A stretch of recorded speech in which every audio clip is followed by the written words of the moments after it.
ಸಾಯಿರಾಮ್ ಆತ್ಮಬಂಧುಗಳೇ, ಇಂದು ಪತ್ರಿಜಿ ಅವರು ಬರೆದ ತುಳಸಿದಳ ಪುಸ್ತಕದ ಆಯ್ದ ಕೆಲವು ವಿಷಯಗಳ ಬಗ್ಗೆ ನಾನು ಮಾತನಾಡುತ್ತೇನೆ. ಇಲ್ಲಿ ಪತ್ರಿಜಿಯವರು ಮೆಡಿಟೇಷನ್ ಅಥವಾ ಧ್ಯಾನ ಎಂದರೆ ಹೇಗೆ, ಏನು ಅನ್ನೋದರ ಬಗ್ಗೆ ಹೇಳುತ್ತಾರೆ.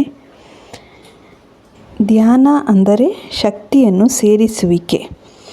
ಮನಸ್ಸನ್ನು ನಮ್ಮ ಉಸಿರಿನ ಕಡೆ ಏಕಾಗ್ರತೆ ಮಾಡುವುದರಿಂದ ಎಷ್ಟೋ ಶಕ್ತಿಯ ಒಳಹರಿವು ಹೆಚ್ಚಿಗೆಯಾಗಿ ಶಕ್ತಿ ಪೋಲಾಗುವುದು ಕಡಿಮೆಯಾಗುತ್ತದೆ.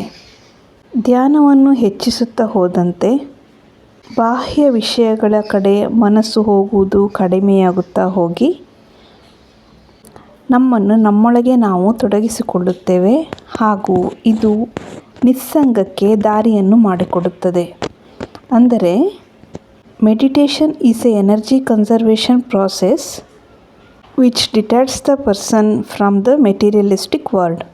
ಬಾಹ್ಯ ಪ್ರಪಂಚದಿಂದ ಮನಸ್ಸು ಅಂತರಾತ್ಮದ ಕಡೆ ತಿರುಗುತ್ತಿದ್ದಂತೆ ದೀಕ್ಷೆ ಅಥವಾ ಏಕಾಗ್ರತೆ ಹೆಚ್ಚುತ್ತದೆ.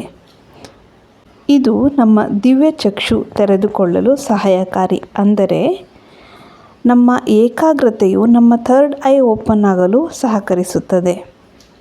ದಿವ್ಯ ಚಕ್ಷುವಿನ ಸಹಾಯದಿಂದ ಸೂಕ್ಷ್ಮ ಶರೀರಯಾನ, ಮನೋಶಕ್ತಿ, ಬುದ್ಧಿಕುಶಲತೆಯು ನಮ್ಮಲ್ಲಿ ಅಧಿಕವಾಗುತ್ತದೆ ಹಾಗೂ ಇವೆಲ್ಲದರಿಂದ ನಮಗೆ ಪೂರ್ಣಾತ್ಮ ಜ್ಞಾನ, over self contact ಅಧಿಕವಾಗುತ್ತದೆ.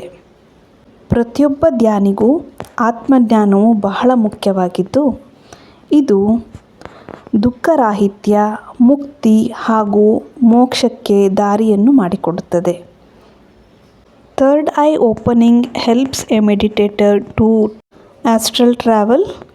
It helps the thought power, intellect and over self contact. Overall it leads to nirvana means mukti. ಹಾಗಾಗಿ ಮೆಡಿ ಅಂದರೆ ಮಾಡಬೇಕಾದದ್ದು, ಇನ್ಪುಟ್ಸ್. ಟೇಷನ್ ಅಂದರೆ ಹೊಂದುವಂತಹದ್ದು, ಔಟ್ಪುಟ್ಸ್. ಮಾಡಬೇಕಾದದ್ದನ್ನು ಮಾಡಿದರೆ ಹೊಂದಬೇಕಾಗಿರುವಂಥದ್ದು ಅದರಷ್ಟಕ್ಕೆ ಹೊಂದಿಕೊಳ್ಳುತ್ತದೆ ಅಥವಾ ಹೊಂದುತ್ತೇವೆ ಎಂದು ಇದರ ಅರ್ಥ.